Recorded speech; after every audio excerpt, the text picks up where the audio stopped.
Hello बच्चों, चलिए इस प्रश्न को पढ़ते हैं और समझते हैं कि ये प्रश्न में हमें क्या बोला गया है। ठीक है, तो ये प्रश्न हमारा जो है वो कहा गया है कि सभी n संबंधित है n से, यानी कि प्राकृत संख्या से, के लिए 41 का घात n माइनस 14 के घात n का गुणज है। यानी कि इन विकल्पों में से इसका कौन सा विकल्प यानी कि कौन सा गुणज हमारा होगा इन विकल्पों में से सही, ये हमसे पूछा गया है। तो इस प्रश्न को हल करने से पहले यहाँ पे हम लोग क्या करते हैं, मुख्य अवधारणा को देखते हैं कि इस प्रश्न को हल करने के लिए मुख्य अवधारणा हम क्या लेने वाले हैं। ठीक है, तो चलिए समझते हैं। तो हम बात करते हैं यहाँ पे मुख्य अवधारणा।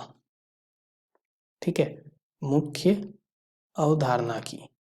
तो मुख्य अवधारणा हम क्या यहाँ पे लेने वाले हैं, तो ये हम यहाँ पे ऐसे लिखते हैं। तो देखिए, हमें पता होता है एक गुण कि अगर हमारा a के घात n, ठीक है, माइनस b के घात n अगर हमारा कोई यहाँ पे संख्या है तो ये हमेशा विभाज्य होता है। ठीक है, ये हमेशा विभाज्य होता है। ठीक है, विभाज्य होता है किससे, तो ये हमेशा विभाज्य होता है a माइनस बी से, जहाँ पे n, ये जो n है वो हमारा संबंधित होता है या तो सम से या तो विषम से।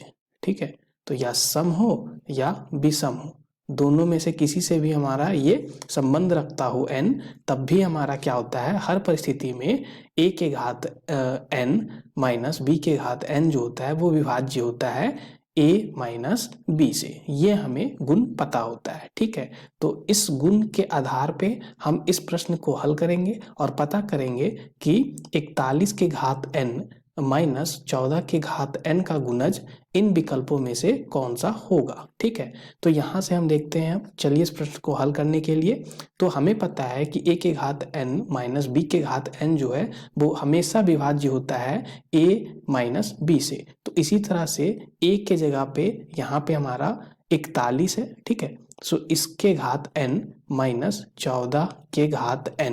ठीक है, तो यहाँ से अगर हम देखें तो हमें पता चल रहा है कि ये हमारा किस तरह से लिखा हुआ है, तो a के घात n माइनस b के घात n की तरह। तो यहाँ से हम पता कर पाएंगे कि a जो है वो किसके बराबर है, 41 के, और b जो है वो हमारा 14 के बराबर है। ठीक है, तो यहाँ से हमारा क्या हो जाएगा, सो यहाँ से हम बोल सकते हैं कि a माइनस बी, हमें ये पता करना था, तो a माइनस बी क्या हो जाएगा, 41 माइनस 14 यानी कि 27। ठीक है, तो 27 यानी 27 के बराबर होगा, यानी कि 27 क्या होगा, इसका एक गुणज होगा। ठीक है, तो हम यहाँ पे क्या लिख पाएंगे कि 27 एक गुणज है, एक गुणज है।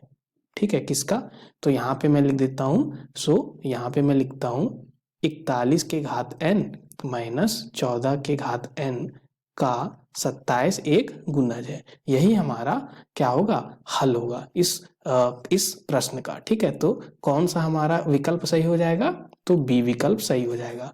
आशा करता हूँ कि आपको समझ आ गया होगा। धन्यवाद।